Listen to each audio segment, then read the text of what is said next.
我这里要对你去讲。နေရာကျော်လောက်ဆိုများတယ်ညီလေးကိုရ100ကျော်လောက်ပဲတော့နေနော်ညီဟောက်မလာခဲ့တော့ ဟိုလေအဲ့လက်စရ48သိန်းပဲရှိတာတိတ်တရမကြောက် ဘေးလေးလေးဟုတ်လား ဟုတ်တယ် အတရားမကျော်ဘူးလား ကြော်အရန်တန်တယ် ဒီတန်ယူလိုက်မယ်လို့ထည့်လေလို့ အဲ့ဆိုကိုကိပီလေး ဟောပြီ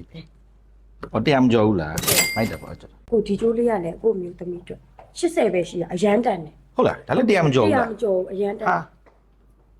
အေးထည့်ရောထည့် ကိုပတ်စွာလေး ဟောအေးဖက်စော်လေးဟုတ်ပြီနော်အဲ့ဒီ ဒီ ထည့် ဟန် ပြလိုက် ချင်းလေးကလည်းကို82 တော် သိ ပြီ န်း မ ပဲ လေး ရှိ ခန်းချင်းတယ်မလို့လေကို အ ကြီး ရန် များ တန် နေ တယ်100မကြော်ဘူးတကယ်မစင်စားနဲ့အရန်တန်တယ်တကယ်တန်လို့ပြောတာ မဟုတ်ဒီမလေး ပတ်စွာလေးကို ဟော အရန်တန်တယ်တန်လို့ယူခိုင်းတယ် အေးလုတ်ထည့်ပါလို့တန်သားပြီနော်နင်တို့ဆိုဖိုင်ကတရားကိုမကြော်ဘူးနော်အေးဟုတ်ပြီ စိတ်ကလေးနဲ့ထုတ် တန်နေညီမလေးဟာညီမလေးတို့ဆိုဖိုင်ကိုလာဝယ်ရတာတရားအောင်မကြော်ပစ္စည်းလေးတွေကကြိုက်တယ်ကိုကြီးကကဲကျေးဇူးပဲညီမလေးနော်ကဲကိုမိတ်ဆွေလည်းနောက်ကြရင်ဆိုဖိုင်ကိုလာပါလွတ်လိုက်မယ်နော်ကျေးဇူးပဲညီမလေးအေးဟုတ်ပြီသွားပြီအေး ဈေးဆိုတာအဲ့လိုရောင်းလာတာ